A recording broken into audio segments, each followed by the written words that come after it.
कृष्ण का अंतिम संस्कार कहाँ हुआ? श्री कृष्ण की अंतिम सांस की अंतिम पीड़ा वहीं से शुरू हुई। जिस क्षण राधा ने गोलोक को प्रस्थान किया, उसी क्षण से श्री कृष्ण के जीवन की ढलती संध्या शुरू हो गई। परंतु राधा की विरह वेदना ही उनकी एकमात्र पीड़ा नहीं थी। एक और श्राप था जिसने उनके जीवन की सबसे कठोर घड़ी लिख दी। गांधारी का श्राप। महाभारत का युद्ध समाप्त हो चुका था। कुरुक्षेत्र की भूमि पर केवल राख और लहू शेष रह गया था। जब गांधारी 100 पुत्रों की मृत्यु के पश्चात अपने पुत्रों की जली हुई देहों के पास पहुंची तो उसका क्रोध और दुख अवर्णनीय था। उसे झांत था कि श्री कृष्ण इस युद्ध को रोक सकते थे। वह जानती थी कि श्री कृष्ण केवल एक मुस्कान में इस महाविनाश को टाल सकते थे, परंतु उन्होंने ऐसा नहीं किया। उन्होंने धर्म की स्थापना के लिए अधर्म का अंत होने दिया, चाहे वह मूल्य किसी भी माँ की ममता हो। तभी पीड़ा से भरी गांधारी ने श्री कृष्ण को देखा, उनके पास आई और रोते हुए कहा, हे वासुदेव, आप सब कुछ जानने वाले थे, फिर भी आपने मेरे 100 पुत्रों को मरने दिया। आप युद्ध रोक सकते थे,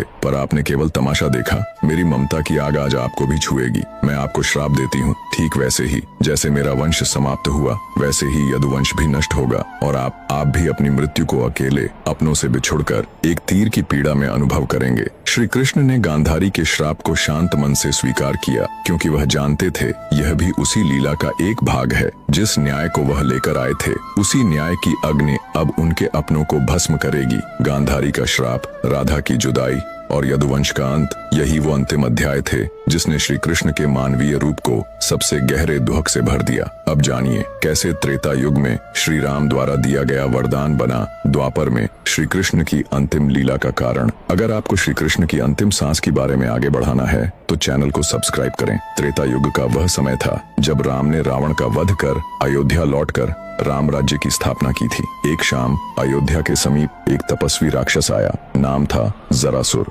वह युद्ध नहीं चाहता था, न ही प्रतिशोध, वो सिर्फ एक उत्तर चाहता था। जरासुर ने राम से कहा, प्रभु, आपने धर्म के लिए असुरों का नाश किया, लेकिन क्या कभी मैं भी आपकी परीक्षा ले पाऊंगा? क्या मुझे कभी वह अवसर मिलेगा जब मैं आपके मार्ग में अंतिम बाधा बनूं? राम ने मुस्कुराकर उसकी ओर देखा। वो कोई साधारण प्रश्न नहीं था और राम कोई साधारण उत्तर नहीं देने वाले थे।